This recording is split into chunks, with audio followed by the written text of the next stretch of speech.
Muito bem, voltamos com o nosso Gazeta Entrevista. Estamos falando sobre transporte de cargas no Brasil, o modal mais importante da logística no nosso país.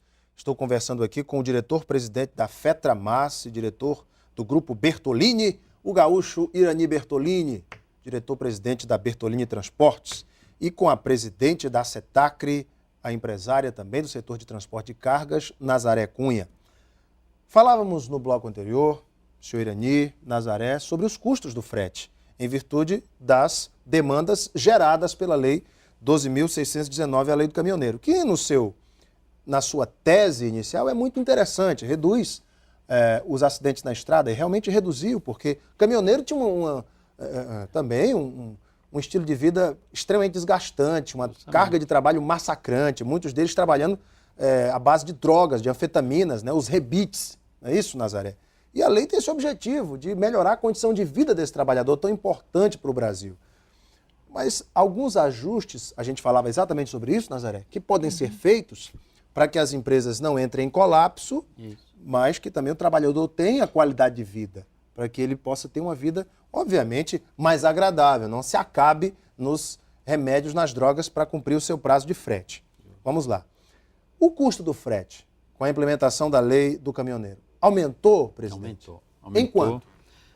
Depende, cada caso é um caso. Por exemplo, quem tem mais distância, né? Quem tem menos distância, é o caso que a Nazaré falou.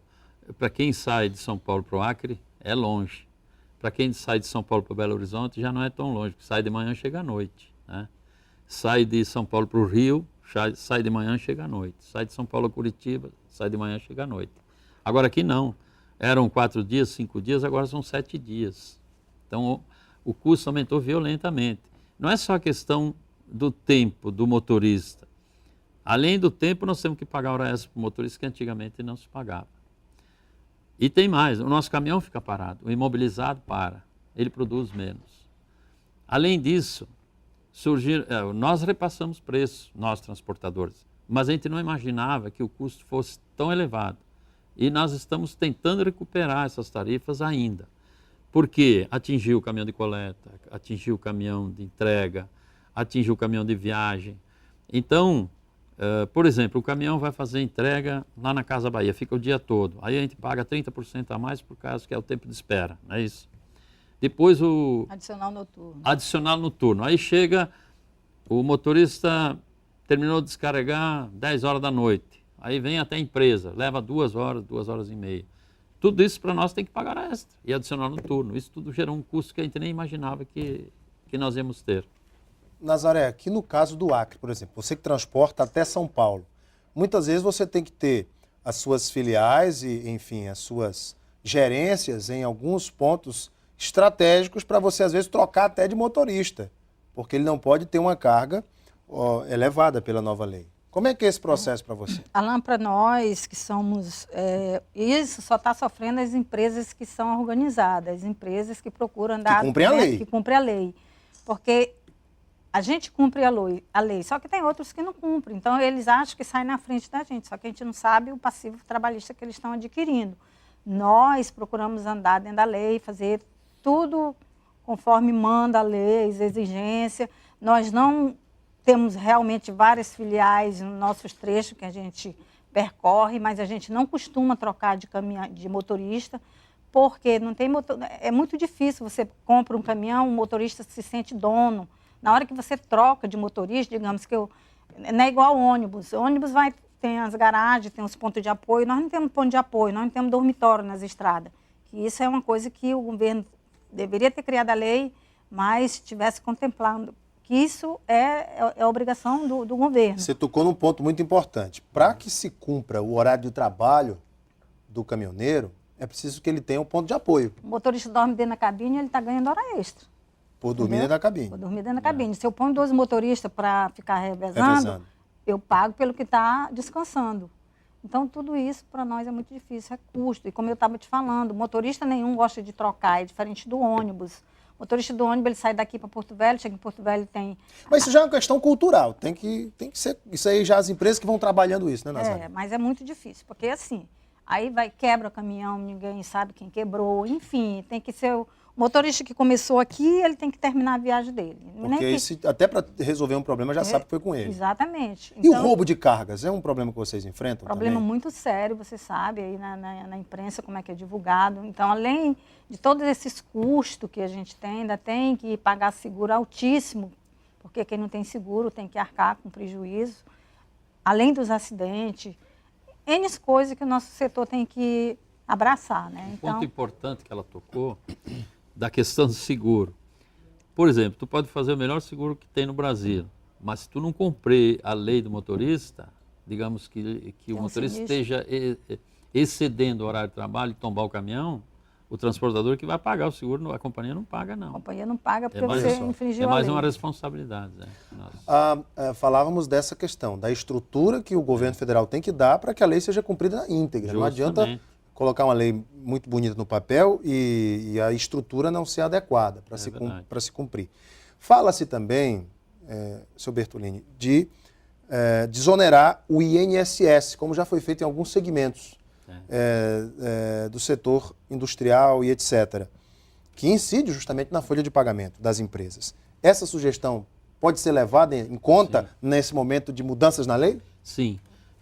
Nós estamos trabalhando junto ao governo, via confederação, e estava prometido para janeiro do ano que vem acontecer essa desoneração da nossa folha de pagamento. Porém, vamos ver que o governo muda de ideia, né? Tomara que continue e que a gente consiga, que isso já seria uma grande ajuda para o transporte. E essa desoneração seria isentar do imposto ou diminuir o alíquota? Não, diminuir é igual às indústrias, paga 2% sobre o faturamento. 2%.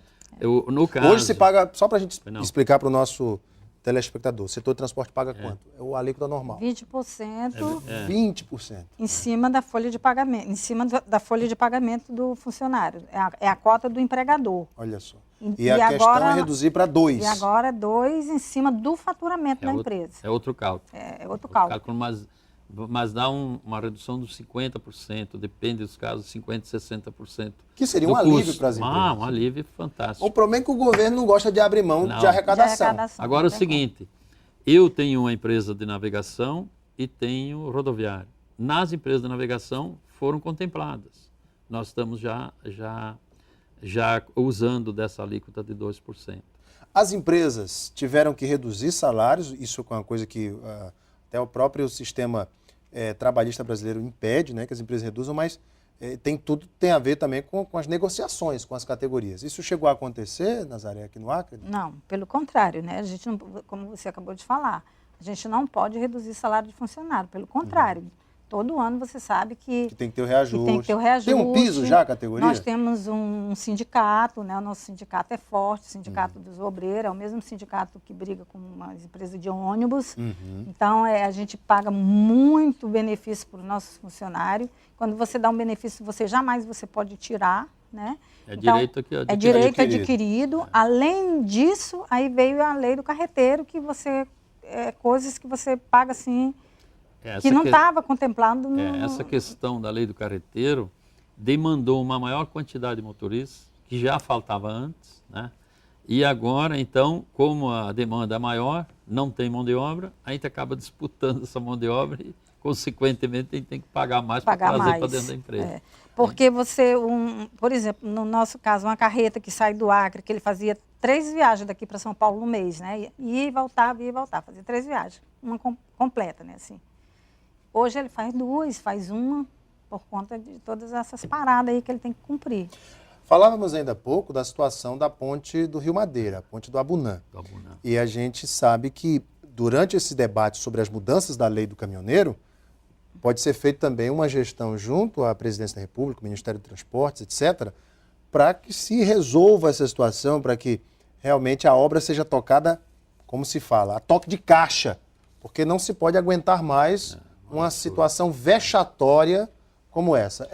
A FETRAMAS vai agir, vai fazer gestão nesse ponto? A FETRAMAS já está agindo há muito tempo. No tempo que o Pagotto era o diretor do DENIT, eu falei com ele várias vezes sobre isso. Ele me alegou que tinha problemas de projeto, vários problemas. E agora eu tive há poucos dias no DENIT com o general. E ele me afirmou que vai sair. entendeu? Mas quando? Bom, ele Não disse que sabe agora quando. vai sair.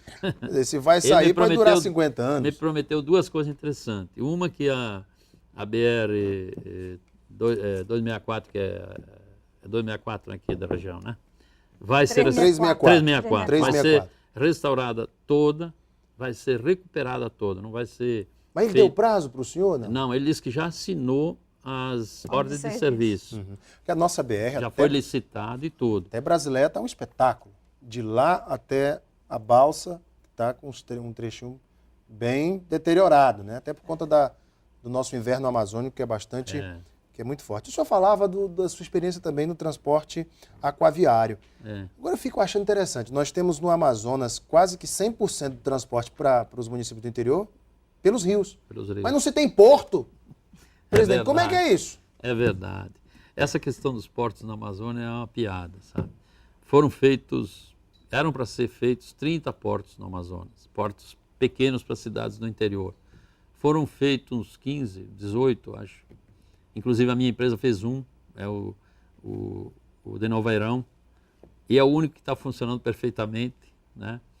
Agora a maioria deles tiveram problemas de má construção, projeto com problemas, e uns não foram nem instalados ainda. Eu passo lá em Manaus e eu vejo lá 2, 3 portos ainda já ficando velho em cima da água, lá não sei por que não instalaram. E ainda falaram que iam construir mais uns tantos, e não fizeram mais nada, ficou na promessa. Mas que absurdo, né? O Brasil tem muito desses problemas. Obras mal feitas, com projetos não eficientes, muitas vezes inacabadas, e quem paga a conta somos nós, os contribuintes. Sim. Isso é um absurdo, Sim. né? Infelizmente, nós estamos no Brasil, é isso que acontece. Esse caso dos portos foi uma lástima, porque a intenção foi boa, mas o produto final foi muito ruim. Foi muito ruim.